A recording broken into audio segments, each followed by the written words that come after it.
Fala pessoal, sejam bem-vindos a mais um Supply Talks. E hoje nós vamos falar sobre uma coisa que eu sou apaixonado e acho que vai transformar muito supply chain, muita empresa pelo nosso país e vários países aí. Customer Centricity, pessoal. Isso realmente tem um potencial de transformar Customer Centricity, uma estratégia corporativa, mas que o supply tem tudo a ver com essa transformação com foco no consumidor. E aí, para a gente começar a falar nisso, Renata, você estava contando aqui para mim que você estava almoçando, né, na tua empresa e no almoço, né, alguém falou para você que você não era customer, é isso? Isso mesmo, Alex, você não faz ideia. Tava quando eu assumi a posição, né, como supply chain, almoçando toda a diretoria da empresa, ali de Tim, o presidente, numa brincadeira, eles falaram assim, não, você sabe, né, Renata, que o seu grande desafio na Campari não tem área de customer, não. Eu falei, como não? Eu tenho 4 pessoas no meu time e eles não fazem o quê? Eles fazem customer sim. Não, vocês são admin de venda, só recebe pedido. E começaram a dar risada. Eu falei, gente, aí eu percebi que a imagem de supply chain estava bem, vamos dizer assim, desconectada do real que estava acontecendo na prática. Né? E aí que a gente começou todo um trabalho de, puxa, eu tenho que mudar a imagem de supply. Eles não podem ver mais como administração de vendas, né? Mas sim como uma área que olha a cadeia como um todo. Do começo, meio e fim, até a entrega no cliente final. É interessantíssimo você falar, porque isso, às vezes a gente tende a não observar detalhes, né? Um detalhe como um negócio despretensioso com esse no almoço, você começa a interpretar o que está por trás, né? Fala, pô, mas será que o supply chain é realmente estratégico para minha empresa ou não é estratégico? Será que eles me enxergam como um gerador de resultado ou eles me enxergam como uma área de back-office operacional total, né? Não, sim. E outra coisa era assim... e muitas, quando o próprio time de supply chain falava assim, nós não temos voz perante o comercial, então tinha brincadeiras de corredor, puta, meu pedido não chegou, você não prioriza meu pedido, o que tá acontecendo? Eu falei, não, gente, peraí, vamos mudar a nossa imagem, né, como cadeia de supply chain no geral, pra mostrar que sim, que a gente faz muita coisa nos bastidores, mas talvez não somos como uma área de marketing, né? Que tá ali sempre à vista, nos vídeos e tudo mais. Mas talvez deveríamos ser. Exato. Sempre deveríamos ser.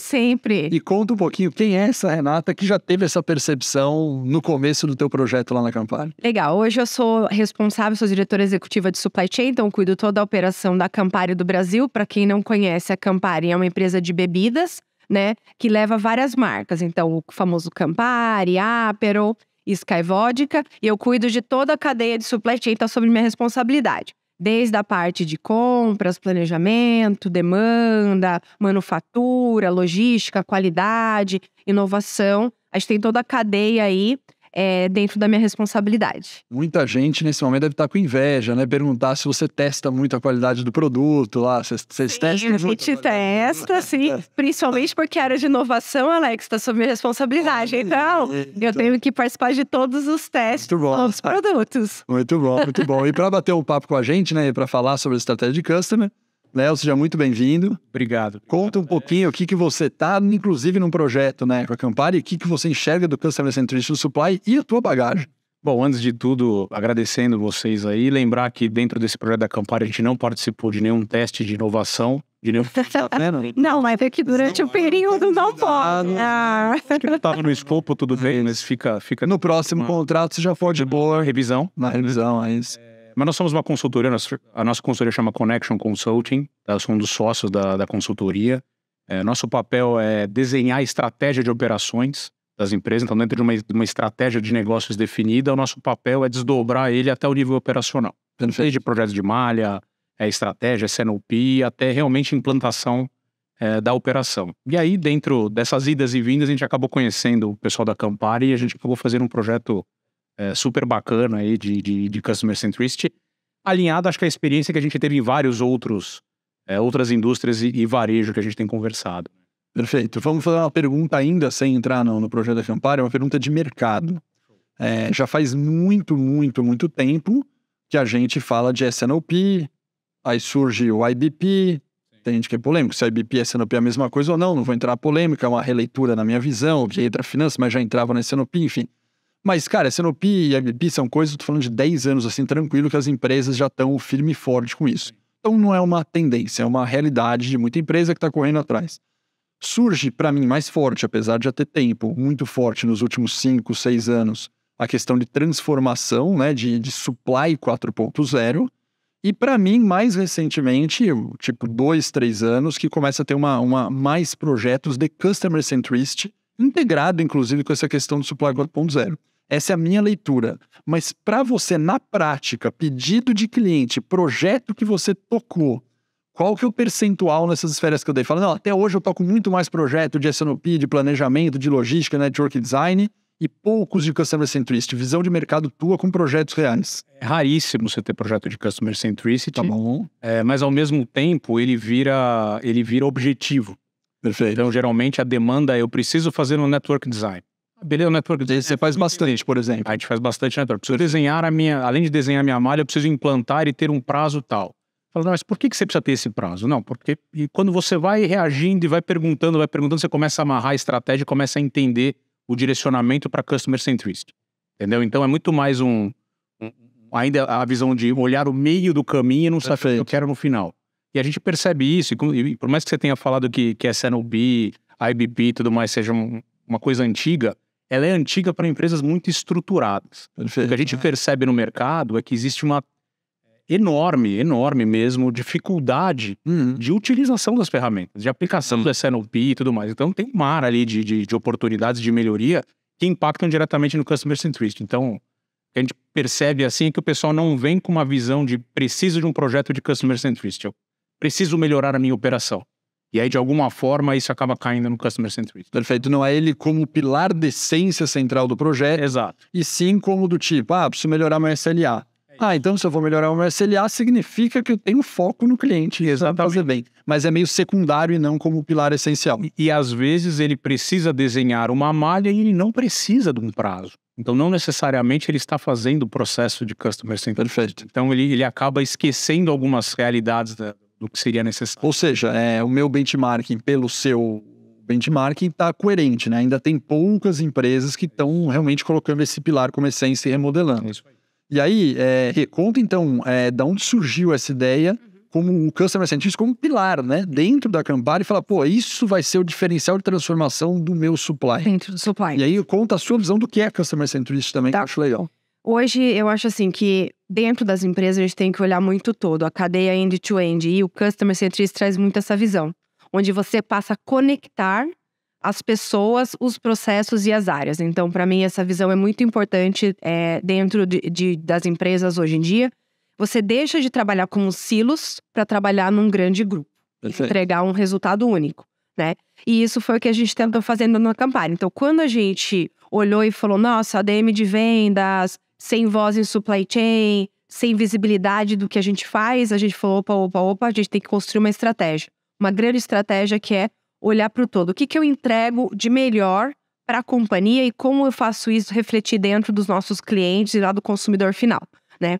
E aí foi quando a gente decidiu que internamente a gente não teria força suficiente para defender um projeto desse de Customer Centricity, porque você tem que defender desde o nível de presidência até o estagiário, para que todo mundo compre essa ideia.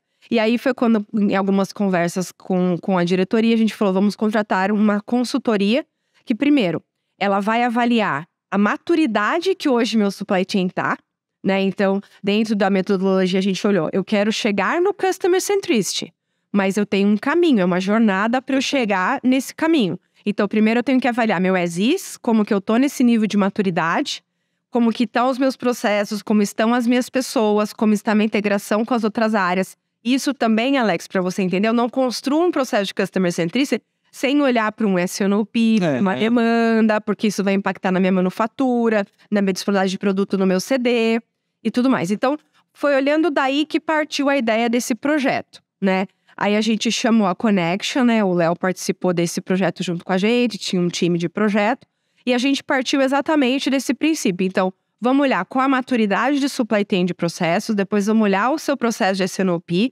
vamos olhar para o seu comercial, então vamos falar lá com o vendedor, vamos falar lá com o seu cliente, pegar essa percepção de como a gente tá, falar com a área de customer, o que a gente tem, o que a gente não tem, que KPIs que a gente trabalha, que KPIs que a gente não trabalha, para depois construir um plano de trabalho, né, e fazer a implementação dentro desse plano de trabalho.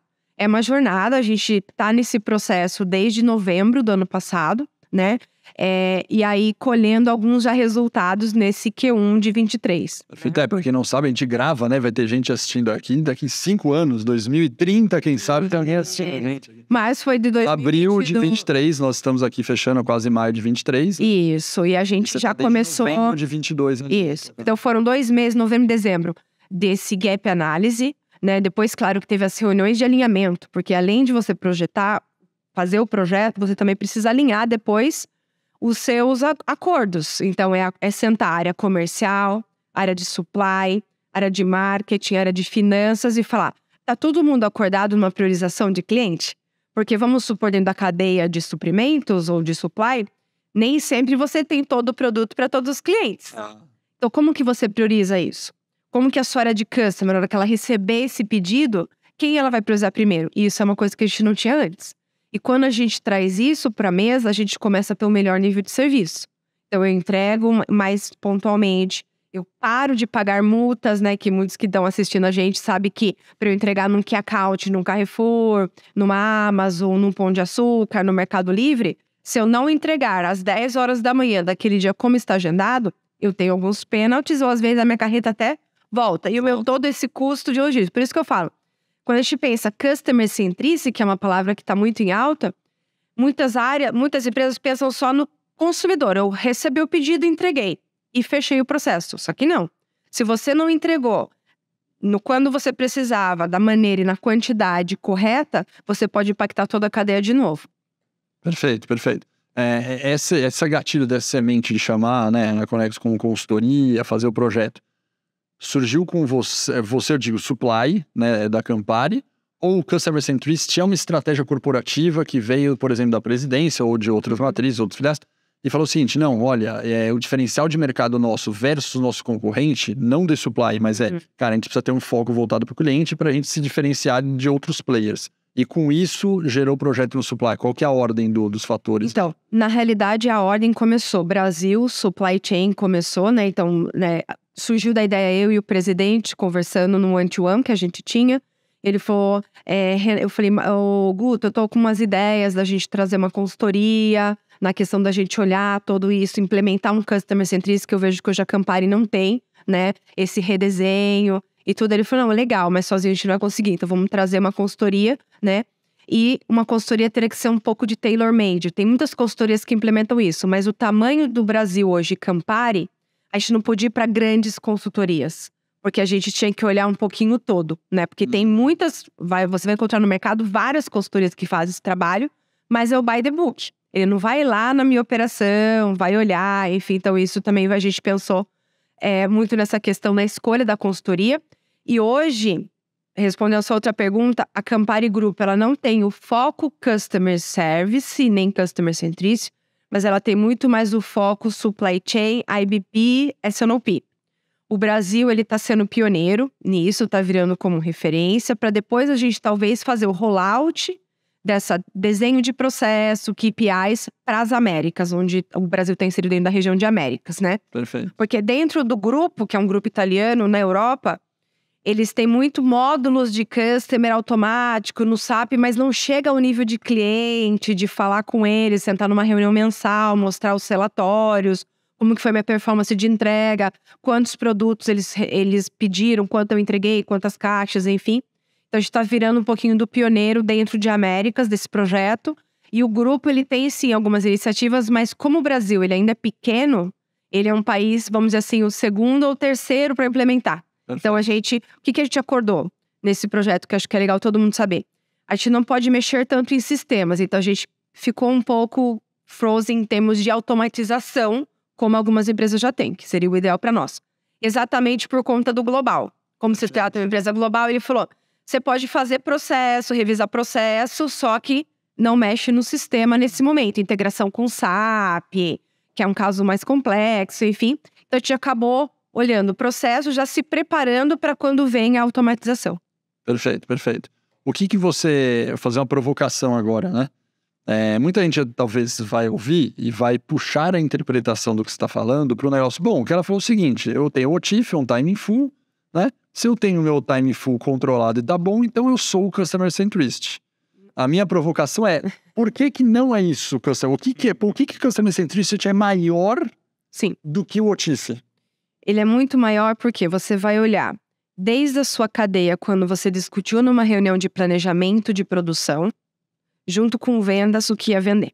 Depois você vai discutir com a sua manufatura o quanto daquilo você vai produzir, eventualmente o seu nível de inventário e tudo mais. Quando você já vai para a ordem de compra do cliente, falando do processo S&OP como um todo, você já teve a visão lá de trás, que você sabe o quanto máximo de produção que você pode ter, quanto máximo que você pode entregar para o seu cliente e o que é a chave do sucesso para mudar um Customer Service de um Customer Centricity. É o seu link principalmente com as áreas de negócio, com a área comercial, com o vendedor, com a área de Business Intelligence. Ele vai te trazer inputs dessa operação. Por exemplo, eu não sabia até esse projeto que a Amazon é o cliente número 1 para mim. Só que hoje, se eu olho pelo meu ABC de vendas, a Amazon ele é só 2% da minha venda. Perfeito. Aí o que eu vou fazer como supplier? Não, mas esse cliente não é importante para mim. Ele só representa 2% dos meus pedidos. Não, mas é onde eu quero crescer, que está alinhado com a estratégia que a gente falou lá atrás com o comercial, que eu quero crescer o e-commerce. Então, muitas vezes você pode ter uma visão míope de olhar um ABC de cliente, Isso. entendeu? E implementar uma priorização naquele ABC. Mas você está desconectada da sua área de negócio. Perfeito. E olha, o que você falou, você já tinha comentado, eu vou reforçar isso que você deu de exemplo. Segmentação da carteira de clientes. É uma coisa básica. Nós aqui na Live University, né? A gente tem outras escolas de negócio, a gente tem uma escola de inteligência de mercado, a gente tem uma escola comercial. A gente dá muito aqui, pricing, a gente tem uma escola aqui muito forte, a gente tem cursos voltados para pricing. E a regra da essência do jogo é segmentação da carteira de cliente. Tudo começa por aí. Muitas empresas não têm a segmentação da carteira, o que não permite você criar estratégias diferentes baseado por cliente. E quando tem a segmentação, você matou na mosca. Adivinha o que eu vejo em 80%, 90% dos casos? Tem segmentação de carteira? Sim. Aí eu pergunto, como que é a segmentação? Faturamento ABC e tem mais uma. Estratégia regional, geolocalização. É o básico do faturamento. Você tem por faturamento e é por região. Então eu tenho região tal, um cliente tal da região, cliente tal, faturamento, isso aqui eu monto, tem minha segmentação de carteira. E na verdade, quando você aprofunda no caso, você percebe que essa não é a segmentação correta, nem de estratégia. Hoje, por exemplo, falando de estratégia corporativa, a gente usa Customer Lifetime Value, que é o CLV, que é um cálculo muito mais completo do que faturamento, por exemplo, que você tem, exato, quanto tempo o cara tá com a gente, não tem qual potencial de crescimento, potencial de expansão, e isso tudo tem que estar unido lá. Léo, você vê realmente essa, às vezes até falta de maturidade de entender o que é o Customer Centricity, simplificando ele é um OTIF, é um SLA? Com certeza, cara. Acho que esse é o mais básico, né? O mais padrão. Já que eu atendi o pedido, tá todo mundo feliz.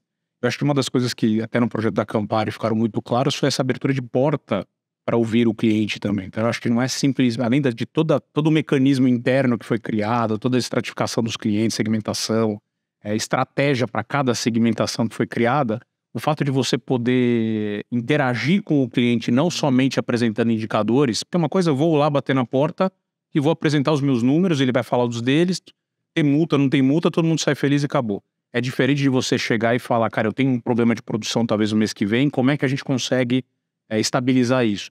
Cara, como é que a gente consegue melhorar o nosso nível de serviço? Será que eu posso ter algum artifício ou coisa parecida? Estou pensando numa promoção nova, o que você acha?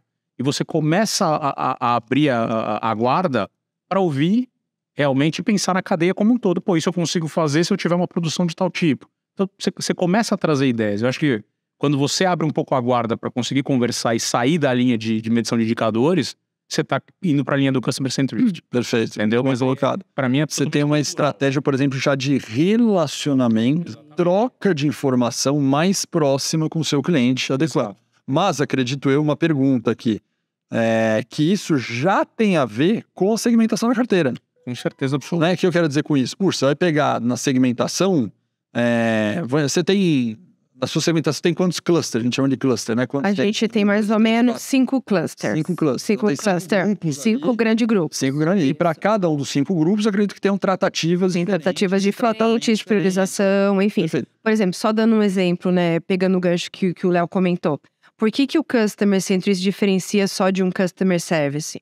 Por exemplo, hoje eu sento na reunião de S&OP da FENSA, por exemplo, para discutir volumes de planos de produção que a Campari vai entregar para eles. Né, hoje eles são um cliente para mim como parceiros, que eles distribuem nossos produtos. Essa é a minha curiosidade. Eu falei, mas a FENSA eu não entendi. Porque hoje ela é distribuição. Então eu uso a cadeia de distribuição deles.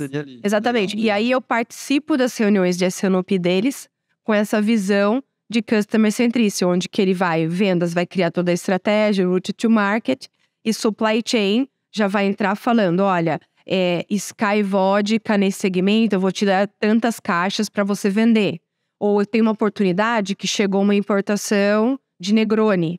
Você não quer aproveitar essa importação de Negroni e já colocar com o teu pedido? Então você acaba tendo a visão geral do business, né? Do que só na segmentação por volume, né?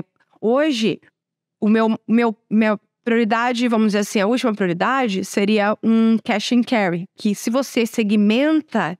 Isso é interessante. Se você segmenta por volume, o seu maior volume vai estar no cash and carry. Cash and carry, exatamente. E aí você vai ter uma visão míope. Porque o cash and carry muitas vezes não vai ser sua melhor margem Só do negócio. Não conhece cash and carry, explica porque tem audiência nossa. Então, O cara não é do varejo. É o Açaí, Atacadão, né? O Grupo Big também. Então, são algumas questões que vêm... Isso, que vem de macro. Exatamente. Então, eles têm um maior volume dentro de qualquer indústria, com certeza, porque eles geram volume, mas muitas vezes não geram margem nem valor. Isso aí.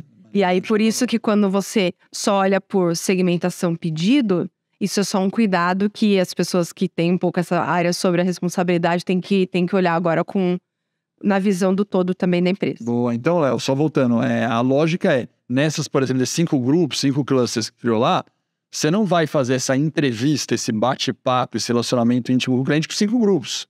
Você vai falar, dos 5 aqui, 2 eu vou falar rotineiramente, 2 esporadicamente, 1 é por mensagem, estou inventando aqui. É exatamente isso, até porque você não tem nem dinheiro para conseguir fazer um trabalho desse. Então, se você for montar uma estrutura para conseguir atender todo mundo igual, você vai virar uma empresa de atendimento, não uma empresa, não uma indústria no caso de bebidas aqui como a Campari. Então, a ideia da segmentação é você conseguir realmente trabalhar melhor o que te interessa mais. Obviamente, não é que os outros não me interessam, mas eles merecem uma tratativa diferente. Então, quando você vai dependendo do cliente que a Rê falou, algum das prioridades, em que você cria rotinas, você cria os indicadores certos, não só de OTIF, mas o próprio indicador que o cliente precisa. Então, às vezes, ele mesmo precisa de algum indicador que a própria Campari traz, ele tem as suas fontes de marketing, que ele pode fazer algum trabalho em grupo. Então, você traz ele para perto. Então, esse tipo de atenção dentro dessa segmentação, acho que é o mais importante quando você fala de customer, assim, de customer centricity. É uma outra realidade. Tá. Né? Então a gente falou dessa de não ser só o TIF, falamos muito forte da segmentação. Que outros elementos você coloca aí? Cara, eu gosto muito de amarrar as pessoas que estão na empresa, porque a gente também isola, geralmente, aí eu tô dizendo na linha do customer service. A gente isola o contato com o cliente geralmente entre 2 pessoas. Então é sempre uma ponta de contato da área de customer com o cliente ou do vendedor com o cliente. Isso. E às vezes isso consegue permear de uma maneira melhor. Então eu já participei de algumas empresas, alguns projetos muito bacanas em que o cliente entra e participa do seu S&OP. Porque ele faz parte do seu S&OP junto com um time de controladoria, com finanças e tudo mais. Óbvio que devido às proporções de informação. Lógico. Mas em que ele começa a participar da sua cadeia como um todo, até porque ele influencia nela. Então, muitas vezes, ele consegue diluir isso se ele consegue ter mais informação. Então, eu acho que quando a empresa tem que entrar nessa linha de atuação junto ao cliente, entendeu? Uhum. E acho que um ponto bacana que a gente começou a conversa, que acho que é bem interessante, é que as ferramentas todas existem. E existem de uma maneira até certo ponto simples. Né? As pessoas sabem fazer, mas elas não aplicam pouco. Então, se você vai ver dentro, principalmente desse projeto da Campari que a gente fez, acho que duas questões-chave. Uma delas foi, vamos organizar a comunicação aqui interna para garantir que está todo mundo falando a mesma coisa? E isso acontece em 100% das empresas. Isso. Então você primeiro define o que a gente quer aqui e as regras do jogo estarem bem claras. Beleza, definimos. de uma maneira super, liderado pela Renata, super formal mesmo, para todo mundo estar na mesma página. E a segunda é fazer o que a gente combinou. Não é tão complexo, mas dado que a gente definiu essa agenda, vamos fazer, vamos cumprir e ir melhorando. Então, você vê, se a gente for falar de que o projeto teve uma grande explosão de conhecimentos e de ferramentas NASA, não, esquece. A gente tá Não é aquela expressão famosa em inglês, não é rocket science. Não é rocket science, exatamente. Então, a gente foi lá, o nosso papel, até como o nosso modelo de consultoria, é muito de implantação. Então, a gente foi lá pegar na mão do pessoal e falar, nós vamos fazer uma reunião hoje. É muito mais porque eu acho que as pessoas estão inseridas no seu dia a dia, né? Eu até faço... você tá lá na sua caverninha, lá trabalhando, e aí você tem a dificuldade de olhar e achar que sempre aquilo que você tá falando é o melhor, né? Fazendo o melhor. Então, quando você traz uma visão de fora, isso também força as pessoas e as áreas dentro da empresa a se olhar diferente. Falar, não, peraí, acho que faz sentido. Nunca pensei em fazer dessa forma, pode ser que faça sentido. E vai ter os erros e acertos, normal. Mas acho que você sai um pouco daquele seu universo de trabalhar como silo e olha como um todo a empresa e hoje tem as oportunidades. Você comentou muito sobre um grande diferencial, que eu concordo, é a integração entre as áreas. E você acabou de repetir a palavra silo, que é o oposto, né? Essa integração, eu vou chutar coisas aqui pelo mercado, né? E ver se confere o que você implementou lá com o Léo. Quando a gente fala da segmentação e você, por exemplo, troca essa questão de faturamento por outra estratégia de segmentação, para um grupo de vendedores que vende no cash and carry, que tem a comissão dele, o volume é alto, esse cara está vivendo há 10 anos, maneira de dizer aqui, um exemplo, faz 10 anos que ele vive como um cara importante que tem que integrar e entregar as coisas do jeito que ele quer, do jeito que ele combinou para o cliente, porque ele é um faturamento importante para a empresa, né? E o cara já sabe dessa informação e está vivendo isso há muito tempo. Quando você muda, segmenta, fica meio óbvio. Na hora que você põe os dados, né, da clusterização, e olha, você fala, opa, realmente não é esse grupo, é esse aqui. Mas aquele grupo que trabalha 10 anos ali falou, opa, não, mas minha parte é relevante no business, né? Sim. E se você não entra com essa comunicação, integração, de falar, não... Você não vai perder seu business, por exemplo, você vai ter as contas. O change management é grande. É grande, não é? É grande. Inclusive, você tem que trazer esses regionais, né, que a gente chama os regionais, os vendedores, para dentro de discussão. Porque antes eles ligam para customers, eles acham que quem grita mais é o que leva o pedido. É isso. E na realidade não. Então você tem que instruir, falar essa nova clusterização que a gente tem. Você vai sim ter prioridade dentro dos seus pedidos, dentro das suas caixas, dentro dos seus clientes. Então a gente cria um aprendizado, né, em relação a isso. E isso vai também ajudar, porque lá na frente ele vai ver que melhorou. Hoje eles vêm até elogiar e agradecer, porque ele tem maior visibilidade de quando ele vai ser atendido e quando o pedido vai ser atendido, para ele passar a credibilidade. Ele ia falar confiabilidade, você falou credibilidade. Para o cliente dele. Porque antes, quando ele grita, ele não sabe quando ele não vai sabe. estar. Agora, se ele tem uma relação, ele sabe que na terceira semana do mês, ele pode garantir que vai estar. Porque o Léo falou uma coisa muito importante. Parece simples, mas não é. E eu vejo isso acontecer em outras áreas, tá? Que você falou, garantir que aconteça o que foi combinado e desenhado a estratégia, né? Porque se o cara grita e você, pela questão do grito, por alguma influência política ou de relacionamento da empresa, você acaba furando aquilo que você desenhou para fazer, a cultura de quem grita mais continuará prevalecendo e você vai ter que seguir essa lógica, que não tá errado, que você joga a cultura da empresa. Você pega, por exemplo, eu gosto muito de falar que eu fiz muito... trabalhei muito com Agile, né? Eu trabalho hoje, a gente bate papo com as pessoas do Agile. Cara, a dificuldade de você implementar uma cultura de gestão de projeto ágil nas empresas é muito grande. E olha só o que eu vou falar, às vezes o cara fala, não, mas por que tal agilidade? Cara, às vezes eu dou um negócio bem operacional tangível, né? Dentro do Agile, por exemplo, a metodologia chamada Scrum, né? Que é uma metodologia a mais famosa em termos de agilidade e gestão de projeto, você tem um negócio chamado Sprint, e esse negócio chamado Sprint nada mais é do que o princípio que o Sprint dura 1 semana, 15 dias, até 1 mês, mas fica muito nessa relação de 1 semana, 15 dias. Você combina o que vai fazer nesse Sprint, isso para qualquer área, pode ser para TI, pode ser para mais, nesses próximos 15 dias, nossas atividades serão daqui 15 dias abre uma janela e a gente discute novas atividades. Qual que é o grande dificultômetro, um dos grandes dificultômetros que não consegue virar ágil? Porque a pessoa não consegue garantir o Sprint sem mexer de 1 semana, 15 dias. Porque o desespero da outra chegar e falar, não, mas você precisa colocar o meu na frente, qualquer que seja a atividade. Se for o marketing, vai chegar e falar, não, a gente vai lançar uma promoção agora do final de ano, Natal, e ano novo, só vender Campari ano novo. Você vai esperar que eu, aqui no marketing da Campari, vai ficar uma semana para chegar a hora do meu job, da minha peça de marketing? Isso é louco, a gente perdeu o ano novo. Fala, mas você tinha que ter olhado antes para entrar no sprint da semana. Se o sprint for desenhado, o sprint não mexe, né? Sim. Agora, para isso acontecer, a briga para você congelar uma semana de atividade, ela é gigantesca. Nossa, é possível. Só que, cara, depois que você faz isso durante 3 meses, a galera, Natural. todo mundo vira hábito. Sim. E esse cara nunca vai esquecer o job dele do marketing, que eu tô inventando Claro. da Campari, de avisar uma semana e falar, ó, lembra, hein, eu quero um job pra peça de ano novo que vai entrar. Isso faz diferença, não faz só essa... Totalmente. Falar, cara, tem que... segmentou, comunicou, seja firme na estratégia. Inclusive, hoje, o que aconteceu no passado, né, que eles ligavam, hoje eles já colocam pedidos antecipados, coisa que não acontecia antes. Ou seja, porque ele já sabe, então ele já coloca antecipado para já falar, bom, no mês de maio eu já vou entrar com os meus pedidos agora, né, para já entrar dentro da matriz, lá independente de prioridade ou não, né, para eu poder atender. E aí ele já comunica ao cliente dele que aquele pedido vai chegar naquela data de agendamento. E para ter uma ideia, isso muda também a forma de trabalhar do cliente, né? Então eu entro no portal dele, eu já tenho aquele pedido, eu já posso agendar com certa antecipação, eu já consigo uma janela mais próxima, né? Então tudo fica melhor planejado. E você vai cadenciando para uma decisão que não é de supply, é uma decisão da empresa. Da empresa, Então, que você comentou dessa integração.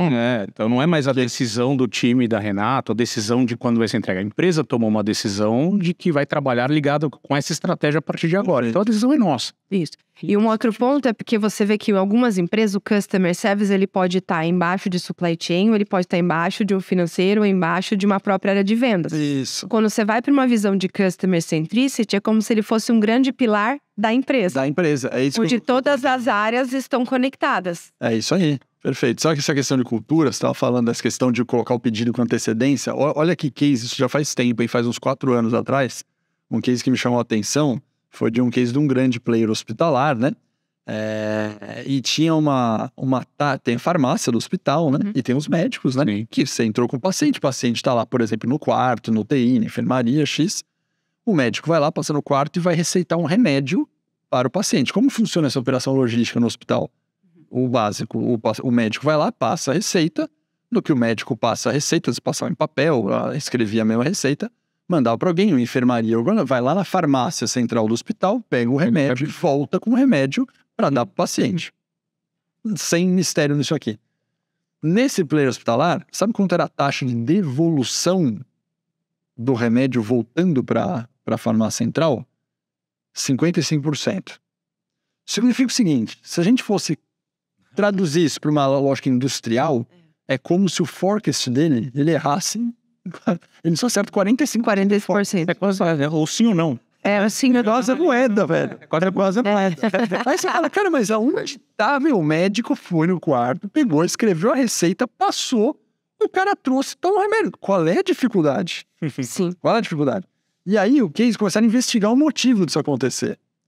Olha de onde vem as nuances da cultura, né? Da cultura.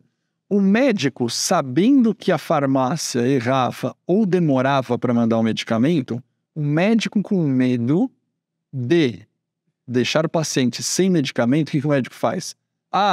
O Léo tá hospitalizado? Cara, eu acho que ele precisa tomar no mínimo 2 remédios. Mas, cara, se ele ficar 3 dias aqui, é melhor eu garantir já 4 ou 5 ali, porque vai que demora, põe na vida do Léo em risco. Então o médico precisava de 2, mas ele já prescrevia 6.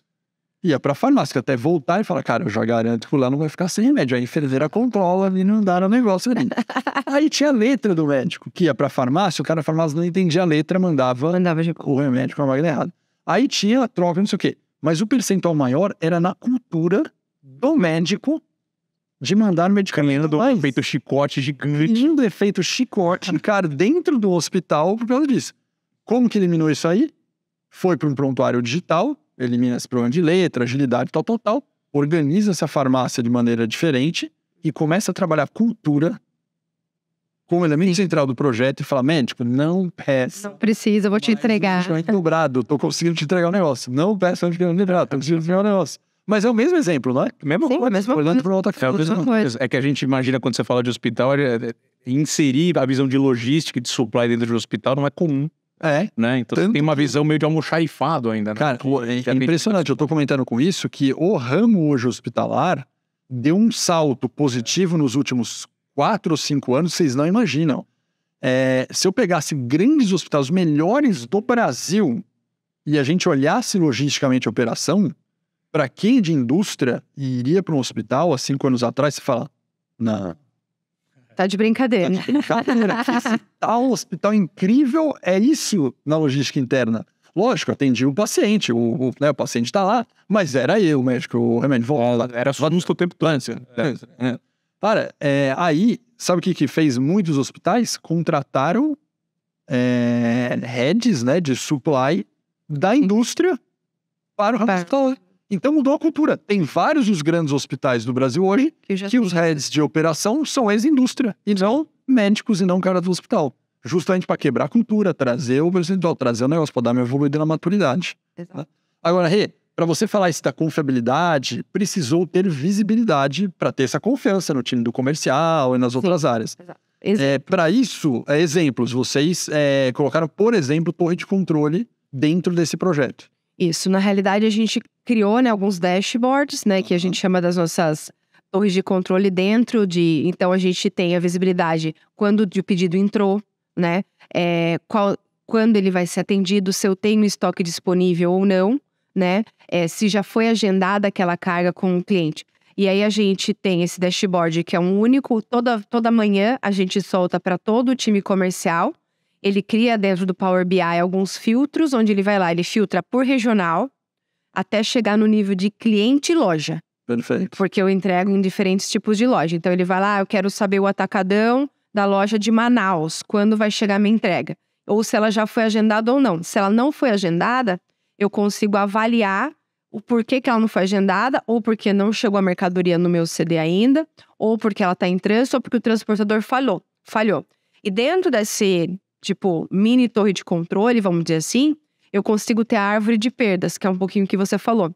Então, eu consigo entender se eu tenho um atraso num cliente específico ou está demorando a entrega, o que está ocasionando essa entrega? Ou é um pedido que está com o preço errado, ou o cliente, por algum motivo, fez uma devolução, ou eu tive um sinistro da carga, que antes isso a gente, muitas vezes, nem dava essa visibilidade para o cliente. Eu perdi uma agenda... Mas o que aconteceu? Eu só ia saber dali 2 dias que a minha carga tinha sido sinistralidade. Então a gente começou a também construir os elos junto com a minha cadeia de fornecedores. Perfeito. Né? Então hoje eu tenho os dashboards que olha a carteira dos pedidos, ele olha o meu armazém, quando vai chegar minha transferência, que eu tenho uma planta no Recife, eu transfiro produtos para o meu armazém em Extrema. Então tem parte que eu faturo Norte e Nordeste pelo meu CD em Recife, Sul e Sudeste faturo por Extrema. Mas eu só produzo Campariá para o Nordeste e desço para Extrema. Então, onde está essa minha mercadoria quando ela dá a entrada no meu CD para eu já faturar aquelas ordens de compra? E com essa visibilidade, a credibilidade perante aos clientes, aos próprios transportadores, ela começou a ser aumentada. Perfeito. Só um exemplo, por exemplo, a gente teve um OTIF médio em 22 de mais ou menos 57%. Tava até falando pro Léo agora. Março, a gente já fechou no OTIF de 84. Eu ia falar 57 é um número que, em termos de benchmark, é baixo. Não, é muito baixo. É só pra você ver. Eu fui delicado, né? É muito ruim. É baixo. É muito ruim. A gente já tá no 84. Só que, por exemplo, a nossa meta é chegar no mínimo 95, 97. Que é dessa questão, entendeu? Então, a gente tem um caminho aí, uma jornada. Mas só do fato de eu já sair de uma média de 57, né? E esse 57 foi muito devido a um aumento inesperado de vendas e também uma falta de garrafa do mercado. Então, a gente teve realmente alguns cenários fora de controle, assim, de operação. Mas não justifica. Mas hoje a gente tem toda essa visibilidade. E o próprio vendedor, ele pode entrar lá, ele tem acesso e ele consegue ter na mão dele essa visibilidade. Perfeito. Tem um ponto importante que a Rê falou, que ela começou a medir. Acho que simples assim, né? Então ela começou a fazer as medições de todos os pontos. Então quando a gente fala de torre, é o modelo de torre que a Campari precisa nesse momento. Perfeito. É o nível de maturidade de torre de controle para a Campari nesse momento. Então ela criou todos os pontos de controle do negócio até a entrega final para o cliente. A partir daí ela consegue tomar as ações. Então ela sabe se o problema está com a transportadora, está porque faltou garrafa, está porque não sei o que, e começa a tomar decisões em cima das árvores de perdas que ela mesma falou. Então, quando a gente falava da maturidade lá no começo, hoje eu não tinha informação. Comecei a criar essas informações e comecei a criar rotina para usar essas informações. De novo, a gente não está falando de ciência de foguete, de aplicar o conhecimento que eles têm dentro de casa, mas de forma organizada. E aí o time começou a reagir, naturalmente reagir, até para saber se o problema é só... realmente o nosso problema está dentro de casa, de tomar decisões, é o nosso S&OP, ou a gente tem algumas transportadoras ou operadores que não estão cumprindo deles. E aí você começa a, pelo menos, trazer isso para o fórum. Então, é a maturidade aumentando.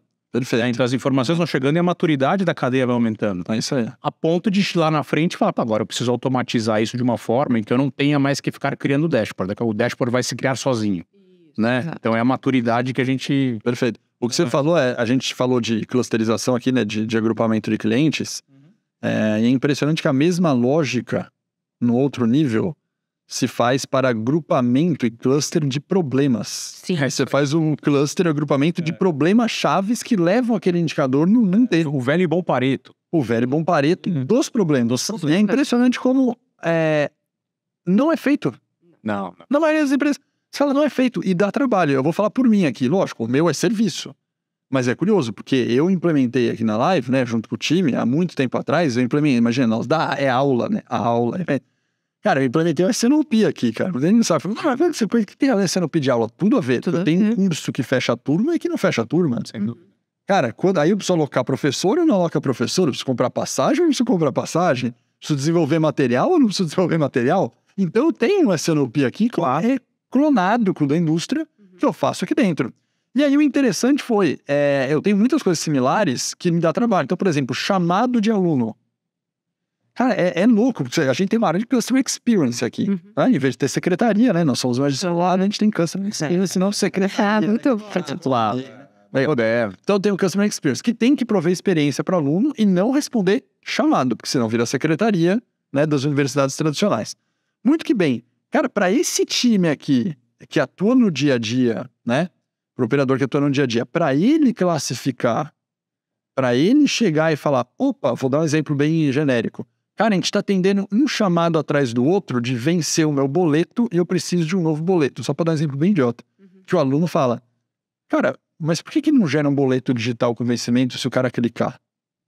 Não, se o cara mandar o chamado, aí o time de Customer Experience atende, manda para o financeiro, a outra área atende, que vai pedir para o banco, que gera o boleto, que devolve para o financeiro, que o financeiro devolve para o Customer Experience, que devolve para o aluno. Faz um workflow de mais umas 3 pessoas para aprovar. Nossa, cara, não, até que esse aí não tinha aqui dentro. Mas esse do financeiro de 3 anos atrás, é verdade o exemplo que eu tô dando. Cara, demorou um tempo para fazer a categorização e falar, nossa, dos nossos 100 chamados, cara, nós temos 13 só de boleto. Cara, por que a gente não foi boleto no portal? Sim. Por que a gente não... Né, não esse cara aqui, cara, pôs o boleto no portal de 100... É que, de novo, né? É um processo que dá trabalho. É isso. E demanda tempo. E as pessoas hoje, né? no dia a dia, elas não... Às vezes elas nem param para pensar, ou às vezes faltam tempo. É isso. Né? Mas é importante você dedicar um tempo, porque você vai ganhar lá na frente. É isso. Eu acho que esse que tá a chave do sucesso, né? Muitas vezes fica lá, naquele dia a dia, ou às vezes apertando o botão, ou fazendo aquele processo. Mas, peraí, o que eu faço de diferente? Né? Será que eu tenho alguma ferramenta que vai me ajudar? Qual que é a árvore de perda? Por exemplo, quando a gente fez a primeira árvore, o meu maior problema era a transportadora. Por quê? Eu nunca medi o serviço da transportadora. Quando eu passei a medir, eu já vi lá quem eram as ofensoras para determinadas rotas. E aí eu já acionei procurement e falei, preciso de novas transportadoras para essas rotas, ou eu vou migrar, ou... Faz sentido eu entregar essa rota tão pequena nesse volume? Será que não é melhor eu mandar esse pedido para o meu distribuidor? Daí você olha de novo. A cadeia, você sai de logística e você vai olhar. Peraí, estrategicamente, é muito caro eu entregar esse volume direto.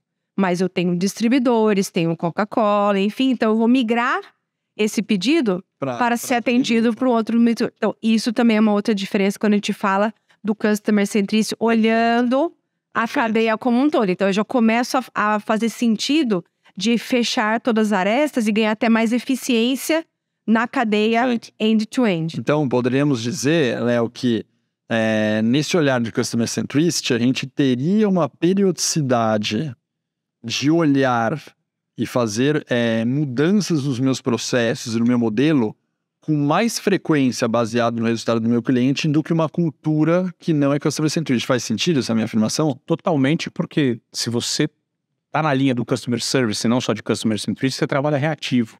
Então, você trabalha sob reclamação ou não atingimento de... Perfeito. E aí você só melhora se tiver algum dinheiro envolvido, tipo multa ou bônus. É diferente no Customer Centricity que você está buscando verticalização. Ganhar mais negócio, ganhar oportunidades, aumentar o leque de regiões. Então, você muda o jeito de trabalhar. Tá? Então, para mim, quando você fala de Customer Service, realmente um trabalho hoje de atuação reativa, de responder uma reclamação. Então, ele não te agrega pouco valor para o cliente. Já chegamos a uma outra conclusão simples aqui, que é falar o seguinte: Customer Centricity não se resume a atendimento. É isso aí. Certo? Certo. Acho que isso é uma afirmação. É uma afirmação. Concluir bem. Não Fala, cara, resume. Customer Centricity não se resume a bom atendimento. Porque o seu cliente, Alex, não necessariamente ele pode ser só o cliente final. Ele pode ser uma área financeira, ele pode ser uma área de planejamento. Quanto mais você sabe quantas ordens eu tenho, de repente, se vamos supor que eu tenho uma cadeia que eu tô com falta de produto. Então, a informação que o Customer Service passa para planejamento é importante. Que ele vai falar assim, vou priorizar minha produção no Nordeste ou priorizo minha produção no Sudeste? Aonde que está minhas carteiras, minhas ordens de cliente? Então, você fala da visão de Customer Centricity, não pensando também só em cliente, mas pensando nos próprios stakeholders, nas áreas internas da organização, que essa área, ela como se fosse o coração, ela sabe aonde que estão os pedidos, quanto é o custo disso, o que pode impactar financeiramente, onde que está o comercial. Puxa vida, trade market, você vai atuar nessa região porque vai ter alguma ação, tô com um pedido a mais disso. E até quando a gente olha para inovação, igual eu falei que isso é interessante, lançamento de produto. Muitas vezes a empresa lança o produto igual a todos os seus clientes, mas muitas vezes a gente pode segmentar. Então, como eu não vou ter toda a produção para atender todos os meus clientes, quem vai ser a minha priorização para eu fazer o primeiro lançamento? Aonde que está o meu foco de verba, o meu foco de promocional, onde eu tenho que garantir que esse produto vai estar lá na ponta. E acho que somando a isso, você tinha falado da sopa de letrinhas dos Customer Service, Customer Centricity, Experience, não sei o quê, do jeito descolado, eu acho que é oferecer esse Customer Experience mesmo. Acho que de alguma forma o cliente tem que sentir que você está trabalhando em benefício dele, e não trabalhando pelo que o contrato rege exclusivamente. Acho que essa percepção é importante. Perfeito. Até porque eu tenho feito esse do contrato do SLA, para ir para lá, não entregou. Cara, é impressionante. Eu tenho feito cotidianamente, vou no evento, tô palestrando, e aí eu tenho falado muito sobre SLA. Até porque eu tenho falado muito sobre tecnologia, por exemplo, tenho falado sobre blockchain, tenho falado sobre smart contracts, né? Smart contracts, você entra no detalhe, smart contracts, você executa o contrato automaticamente pela tecnologia sem perguntar. Pô, resumindo, idiota aqui, mas eu entro em smart contracts e falo pra galera, você acha que vai mudar alguma coisa? Porque vocês têm SLA? E aí eu faço uma pergunta pro público. Quem daqui tem SLA com os fornecedores? Aí, o que você acha que levanta a mão? 90% da plateia levanta a mão. Nós temos SLA. Ah, legal. E, pessoal, esse percentual dá em todas as empresas. Agora eu vou falar um percentual aqui que normalmente bate 10%. Eu vou falar a resposta, vamos ver se vai ficar nos 10% no meu benchmark aqui. Quem daqui aplica as multas do SLA que estão em contrato no seu fornecedor? Levanta a mão. Aí eu brinco lá e falo 9,12, 11,12. Porque, cara, essa é a minha média, tá? Em termos de palestra que eu dei, é na casa de 10% dos casos que você aplica a multa. Então, na verdade, será que ele tá buscando o contrato ou ele tá buscando uma experiência com o cara? Pois é. Não é? Por que você não aplica a multa, então? Se você parar pra pensar, você não aplica a multa por quê? Porque no final você não quer desgastar a relação. Exatamente. Porque você vai falar, nossa, mas o cara vai falar aqui, aí o cara vai falar, bom, não vou te entregar. Não vou te entregar. Ou o cara vai falar, não, mas tá errado, porque você que saiu com o produto mais atrasado, por isso que eu não entreguei, eu sou operador, vamos dar um exemplo, eu sou operador logístico. atrasou, mas ele vai falar, não, mas na verdade eu ia pegar às 10 da manhã e só sair da tua fábrica meio-dia. E você quer me punir por isso? Aí você não tem o dado, você vai falar pro cara, bom, não, meio-dia não saiu. Aí vai ficar naquele vai e volta. Você fala, pô, melhor não aplicar multa pra me estressar, e aí vai por aí. Cara, mas no final das contas, você estressa a relação, se você focar na experiência ao invés do contrato, Com certeza. o negócio gera muito mais ganho. Muito mais ganho. Agora, para fechar, a gente falou muito do cliente, né? E a gente acabou tocando nesse finalzinho sobre a questão de fornecedores. Para o cliente, ficou claro o que vocês fizeram. Internamente, ficou claro como que é a relação com os fornecedores nesse projeto. Mudou alguma coisa para os seus fornecedores? Eles são relevantes à cadeia ou eu toquei em você com você mesmo e com o cliente e resolveu Não, eles são extremamente relevantes na cadeia, porque sem eles eu não vou ter um bom nível de serviço. O meu on time, vamos dizer assim, né? Ou minha árvore de perda. Então, o que a gente fez agora? Da mesma forma que a gente cria um book de clientes, como que eu vou falar com cada cliente, a gente está criando um book de transportadores, né? E um book de fornecedores, de matéria-prima, de vidro, de glass, ou seja, o nosso Supply Relation Management. Né? Então, a gente está plugando uma coisa que muitas vezes está dentro de uma cadeia de procurement. Como que eu plugo o SRM dentro do Customer Centricity? Que isso é uma coisa interessante também. Por quê? Dentro do Customer Centricity vai me trazer as ordens, os clientes e tudo mais. Mas vamos supor que a gente tem uma ação muito grande de São João no Nordeste. Se eu não sei isso antes e por algum motivo o trade marketing não trouxe isso para a mesa numa discussão de S&OP, mas na minha discussão com o cliente ele trouxe. Então, eu levo internamente, já envolvo o meu time de produção, o meu time de procurement, e falar, gente, vai vir uma ação de São João. Trade marketing, você confirma essa ação de São João? Então, tá bom. Então, vamos trabalhar toda a cadeia dentro desse processo. Né? Então, isso é como se fosse um link. E aí, por exemplo, o que acontece é que eu comentei, né? A gente começa a olhar quem são aqueles fornecedores que tem boas entregas, que eu posso contar, super ponta firme, e aqueles que, tipo, não tá querendo jogar o jogo. Isso. E aí já me ajuda toda aquela parte de redesenho, né, de gestão de fornecedores e tudo mais que eu vou ter que mudar. Então, não dá para você ignorar alguma parte do processo de supply chain. É uma cadeia de todo mundo envolvido. Por isso que, assim, deixa de existir silos.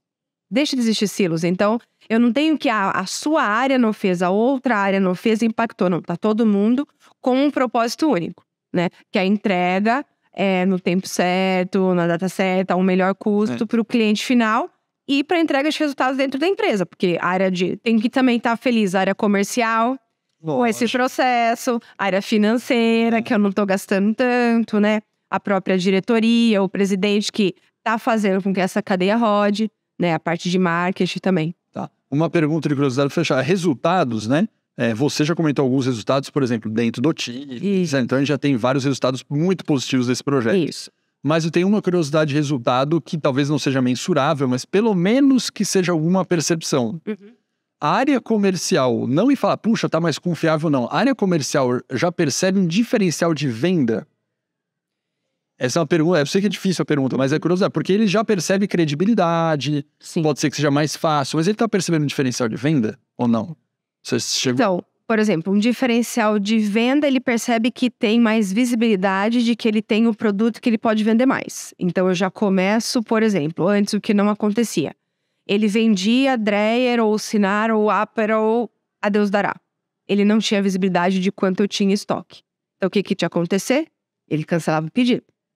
Agora, com essa nova visibilidade que ele sabe que dentro de abril eu vou ter 200 mil caixas de Sinar, 300 mil caixas de Campari, 200 mil caixas de Aperol para ele vender, ele pode ir no campo e saber o máximo e o mínimo que ele pode vender. Então, acho que isso facilita na venda dele, né? Eu saio de uma nuvem meio que escura ou cinza para uma nuvem um pouco mais clara, que ele sabe, Renata, tá plano verão, preciso vender Aperol, Rio de Janeiro bombando.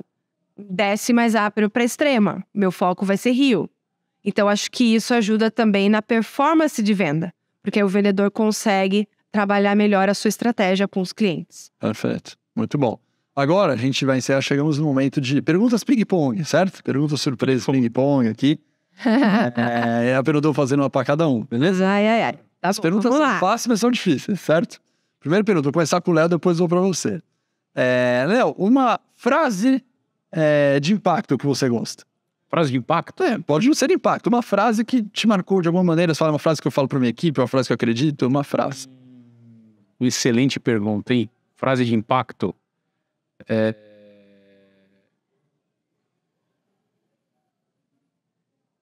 Acho que tem que começar com a Renata. Fatos e argumentos sempre na mesa. Fatos e argumentos Argumentos sempre na mesa. Porque você não gera dúvida. Isso é uma frase que eu levo muito pro meu time. Boa. Acho que, até pensando até no nosso modelo, na nossa cultura, na consultoria, que a gente não consegue ser melhor se a gente não tiver um ambiente saudável. Acho que isso para mim é o principal. Boa. Próxima pergunta. Qual um conselho que você recebeu que você guarda até hoje? A oportunidade é um bicho feio e peludo. Quando ela aparece, você tem muito medo de agarrá-la, mas quando ela passa, ela já virou limbo, você não pega nunca mais. Não, vamos de novo, que o conselho é bom aqui. Quem te deu esse conselho? Meu primeiro chefe, quando eu estagiária na PepsiCo. Que legal. Então vamos de novo, falar as partes. Ele falou assim que a oportunidade, muitas vezes, é um bicho feio e peludo. Você tem medo de agarrá-la. Isso aí. Só que depois que ela passa, você nunca mais vai pegar. É como se fosse um limbo ali para você buscá-la de novo. Então isso é uma coisa que eu levo para mim desde o meu primeiro emprego, quando eu tinha aí, recém na faculdade, meus 18 anos. Legal, muito bom. E você, um conselho que você recebeu, que você lembra? Eu recebi um pouco agressivo, mas é um conselho que funciona muito em operação logística. É melhor segurar um louco do que empurrar um burro.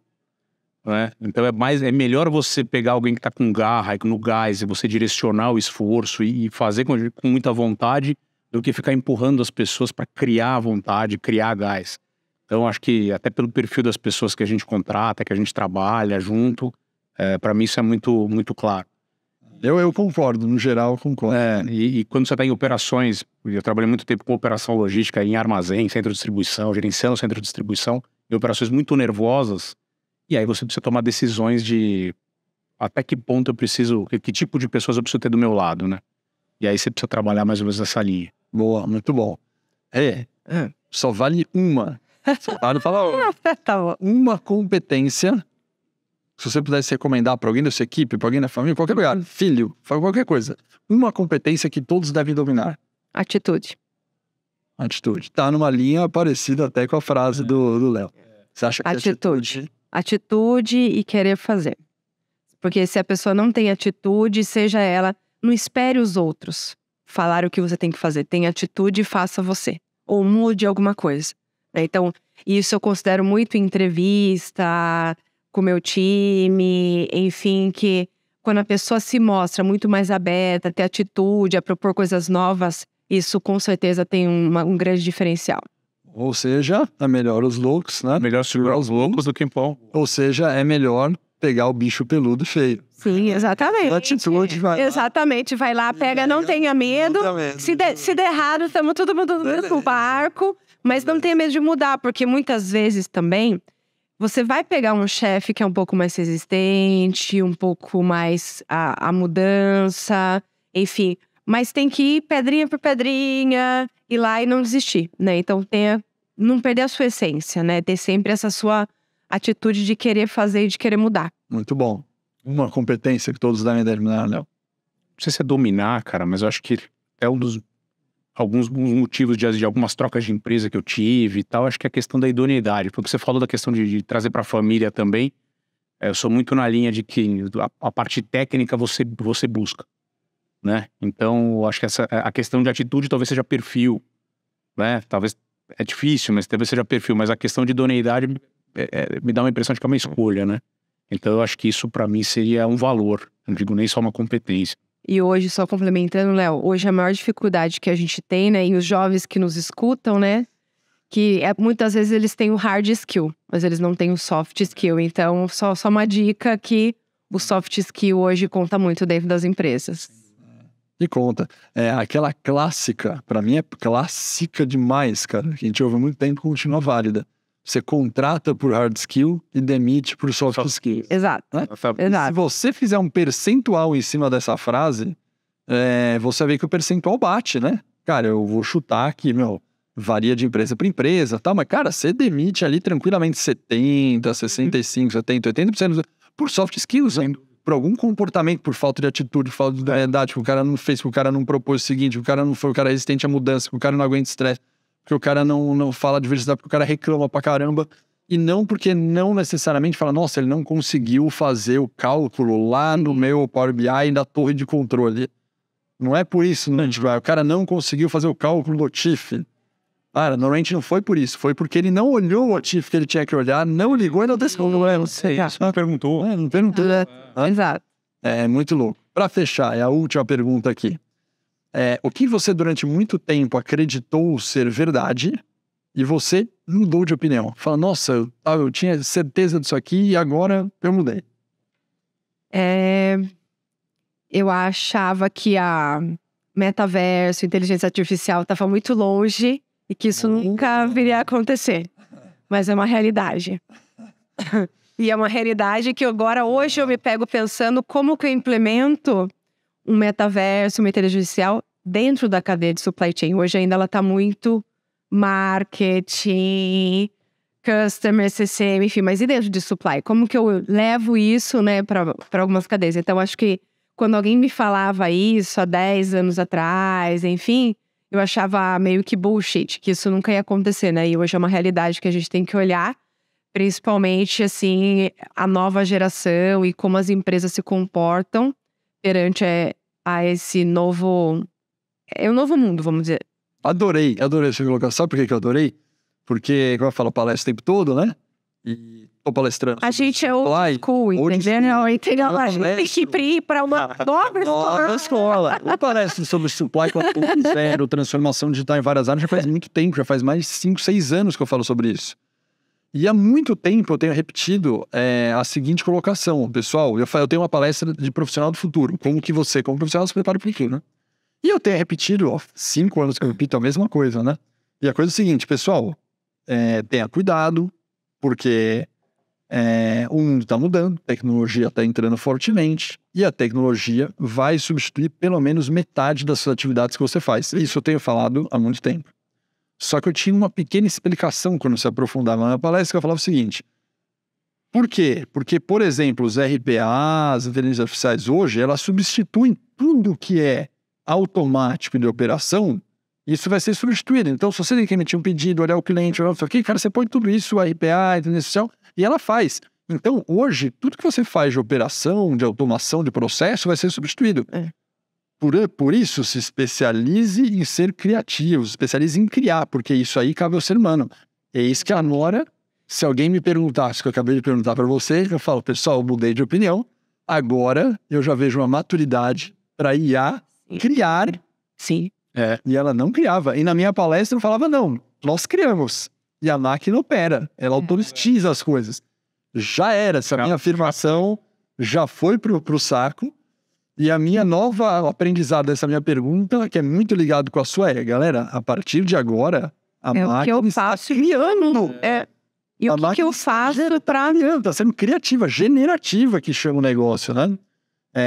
Por enquanto, a minha frase já está adaptada nas minhas palestras, né? Desde o passado. E a minha reflexão do momento sobre isso a máquina, ela automatiza, a máquina cria, mas a máquina ainda não imagina. E ela não interpreta. Em alguns casos pode interpretar dependendo. Não, sim, mas por exemplo, ela não vai ter criar o relacionamento.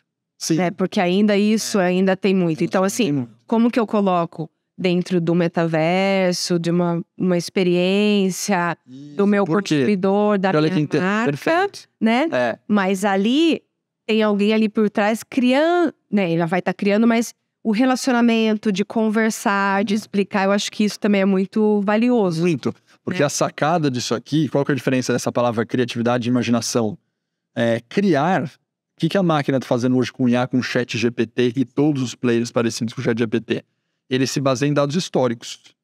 Então ele cria, por exemplo, um texto, ou você pega um Midjourney que cria uma imagem, ou você pega outro que cria uma propaganda, ele cria código, cria cálculo, cria planilha, cria PowerPoint, ele cria. Só que para ele criar, ele se baseia em informações e dados existentes na base. Portanto, ele cria baseado na experiência e no conhecimento de informações atuais. Imaginar, o que é a sacada aqui? Ele não imagina coisa que não existe, porque ele só se baseia em dados históricos. A gente não sabe até quando o machine learning vai começar a criar um tipo de algoritmo. Ele inova, ele não sabe o nome, ele não tem a visão. Eu tive essa visão máximo que olha o mercado, tá indo. Exato. Nós ainda temos esse diferencial. O pensamento é até quando ele não vai começar a criar coisas que a gente não pensou. Não necessariamente imaginou. Não, que a gente não pensou, ele vai criar, hein? Vai. Porque vai ter um monte de coisa no banco de dados que a gente não analisou no Analytics. A informação tá lá. E, vou dar um exemplo. Eu vou falar agora um supply aqui. Nós já temos tecnologia, não nós Brasil, nem live, né? Tô falando no mercado. No mundo já existe tecnologia de Digital Twins. Essa de Digital Twins para supply, você põe o seu centro de distribuição, coloca os dados tributários e implementou, faz um network design, ele simula o Digital Twins em simulação de onde você deve abrir o seu centro de distribuição extrema. Cara, ele faz 1000 cenários. É isso aí. Ele cria 1000 cenários de simulação no seu gêmeo digital da sua planta real de como seria. Você, por mais que queira, você não vai fazer 1000. A Renata não vai conseguir fazer 1000 cenários diferentes de onde vai abrir. Será que é Extrema? Será que é Jundiaí? Será que é em Manaus? Será que é cá? Quanto fica? Qual a distância do caminhão pra lá, pra cá? Você não vai fazer 1000, você faz 4, 5, 10. Agora, o cara faz 1000, ele vai achar onde você não achou. Então ele cria. Né? Então isso já tá acontecendo.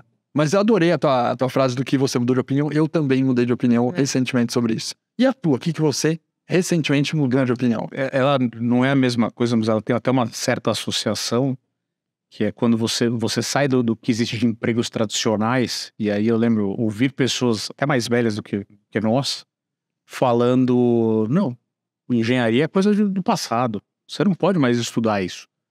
Entendeu? Tá ultrapassado. Você não é... Eu falo, como assim engenharia tá ultrapassado? Né? Eu sou engenheiro civil. Como assim, né? Mas você precisa, cara. Me esforcei tanto, né? Não, mas agora mudou. Agora você precisa ir para a área de tecnologia, você precisa ir para a área de robótica, você precisa ir para um outro nível de outro tipo de estudo, né? E até que ponto vai... essas profissões do passado, vamos dizer assim, elas vão sustentar. Você vai precisar ter gente para fazer prédios, não tem dúvida, né? Mas até quando você vai ter gente para fazer isso? Né? Então é meio nessa linha, assim, como é que será que vai funcionar as profissões do passado? Porque... Algumas vão deixar de existir, né? Por exemplo, o datilógrafo sumiu, né? Então... Só que o negócio é tão maluco, Léo, nisso aí, que eu também mudei de opinião sobre questão... Eu sou formado em tecnologia, tá? Eu era programador, dev, né? Eu conheço de vida, que muita coisa, inclusive conversando do código do Banco do Milênio. Só quem é mais velho que só tinha Banco do Milênio, que trabalha com COBOL e tal.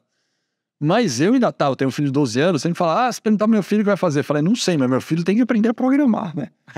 Eu sempre falo, meu filho, dependendo do que ele vai fazer, se é, cara, cultura, cinema, médico, direito, ou business, não, mas programar ele vai ter que programar. E eu tenho repetido isso faz tempo. Nós temos MBA de Data Science aqui. E eu conversando com o coordenador do MBA de Data Science semana passada, estava refletindo com ele, faz sentido a gente continuar com alguma coisa de programação no curso? Eu falo, Alex, o cara é diretor de uma grande empresa, ele é o cientista de dados de uma grande empresa, e ele falou, eu já estou programando pouco lá com o meu time. Eu estou usando o ChatGPT, os modelos, eles geram o código para mim, vocês precisam já para o código.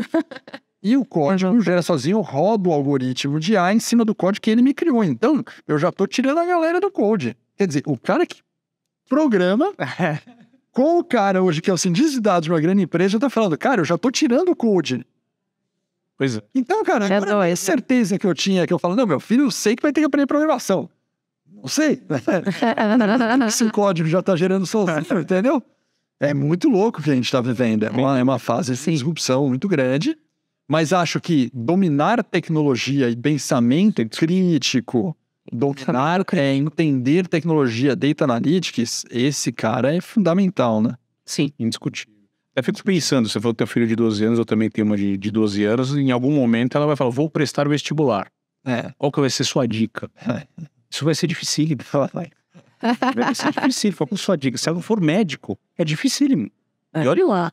Então, muito obrigado. Foi um prazerzaço bater. Antes de encerrar, quero deixar um presente aqui para vocês, certo? A participação de vocês. Obrigada pelo convite, Alex. Pode trazer, imagina, um agradecimento meu. Vai ser uma camiseta igual a minha, pessoal, do Supply Chain, aqui, ó. Obrigada. Prazerzaço, show de bola. Obrigado. Depois vocês veem se o tamanho ficou bom, qualquer coisa. Perfeito, não, tá ótimo. Muito obrigada mesmo. Então, obrigado, P. Obrigado, Léo. Prazerzaço. Acho que teve muito insight interessante. E acho que deu para anotar muita coisa. E espero que muita gente siga o caminho do Customer Centricity, porque, para mim, é um caminho que vai gerar muita estratégia e rentabilidade para as empresas e para o supply, protagonismo. Com certeza. Beleza. Muito obrigada, Alex. Foi um prazer. Pessoal, um abraço.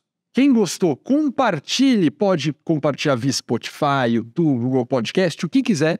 Compartilhe para que mais pessoas possam assistir e pegar conteúdos que sejam interessantes no seu dia a dia. Beleza? Um abraço e até o próximo Supply Talks.